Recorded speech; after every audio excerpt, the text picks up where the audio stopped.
साऊ बस झाला आता. अगं किती काळ संकटांपासून पळणार आहेस?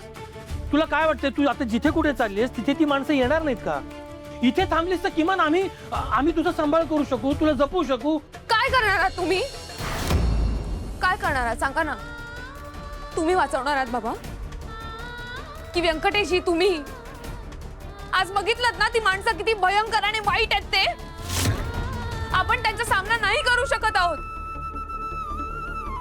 आणि मला माझ्यामुळे तुम्हा तिघांचा जीव धोक्यात नाही टाकायचा आहे बाबा. आई ओवीचे बाबा असतात ना ग, ते वाचवतील आपल्याला. ते ओवीचे बाबा आहेत अभि, तुझे नाही आहेत. त्यांच्यावर उगाच हक्क गाजवायचा नाही. हे बघ, मी तुला घराबाहेर पाऊल नाही टाकू देणार. अगं हा निव्वळ वेडेपणा आहे साऊ. मी शेवटचं सांगते बाबा, मी इथे थांबणार नाहीये. अगं पण कुठे जाणार आहेस? किमान ती जागा तरी सांग ना. नाही सांगणार, नाही सांगणार बाबा. कारण मला माहिती आहे तुमचं आमच्यावर खूप प्रेम आहे. तुम्ही आम्हाला भेटायला याल आणि तुमच्या नकळतपणे ती वाईट आणि भयंकर लोक आमच्या मागे मागे येतील आणि मला ते नको आहे. मी नाही सांगणार.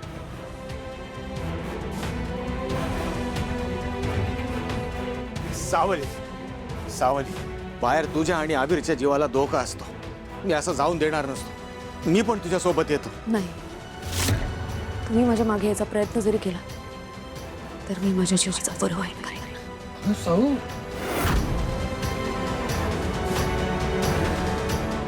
सावली, सावली. व्यंकटेश, काका तुम्ही का जाऊन दिलं असतं हो तिला? तिला फक्त तुम्हीच थांबवू शकत होतात. आता तिथे आबिरला घेऊन कुठे जात असते? नाही व्यंकटेश, तिला आता कोणीही नाही अडवू शकत. या जगात फक्त आता एकच माणूस तिला थांबवू शकतो. काय गोंधळ घातलंय या दोघांनी.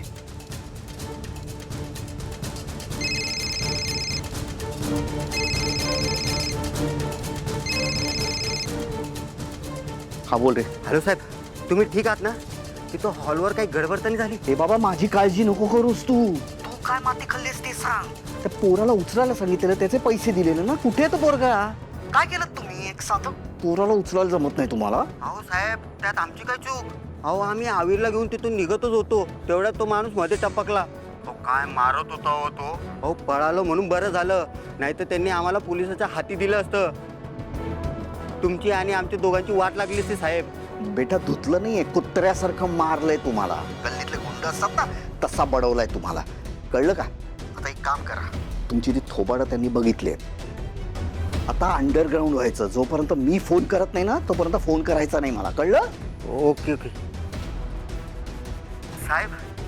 अहो ते पैशाचा काय काय काय बोलला? काय बोलला? ठेव फोन, शहाणपणा करू नको.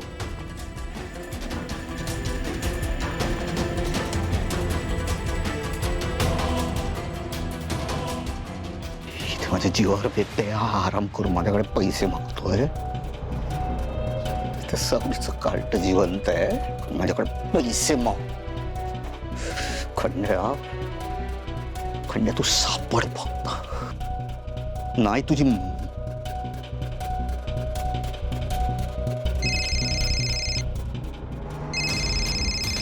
हा नाही चाहिए. लोन वोन मत. कोण? मार्क? हा कुठला नंबर बाबा? हां बोल. काय? कधी?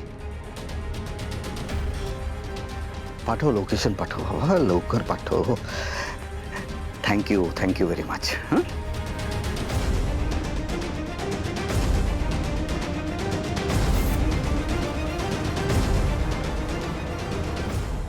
तू आणून त्यांना समजवून आण.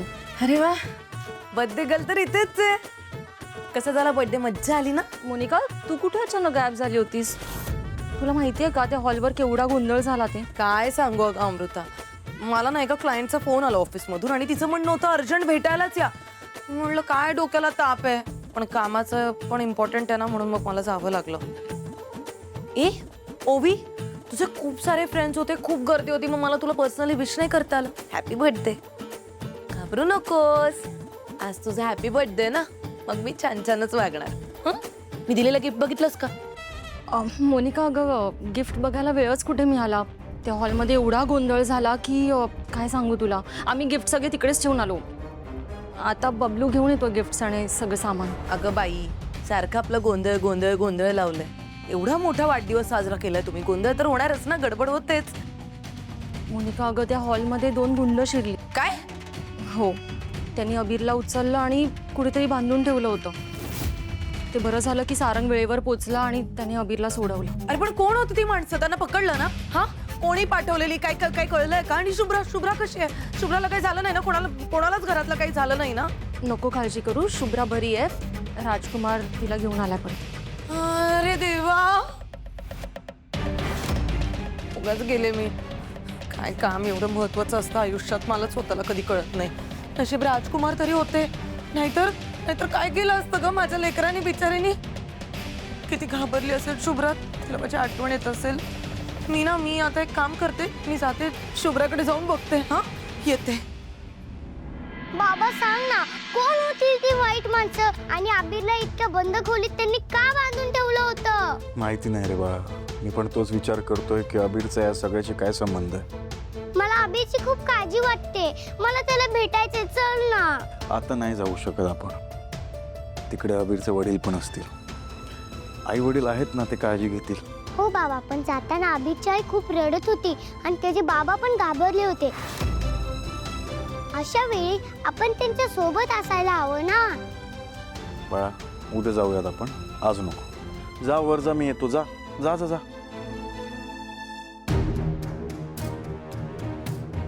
बरोबर बोलते ते. अशा कठीण प्रसंगात सावलीसोबत तू थांबायला पाहिजे होतास. असं एकटीला सोडायला नाही पाहिजे होतं आपण. तू काय ओवीसारखं बोलतोस? तिकडे सावलीचा नवरा होता ना, मग त्याच्यासमोर मी कुठल्या हक्काने सावलीला सांभाळणार होतो? या हक्काने एक गुंठाच्या तावडीतून स्वतःचा जीव धोक्यात घालून अबीरला सोडवलंस ना, त्याच हक्काने.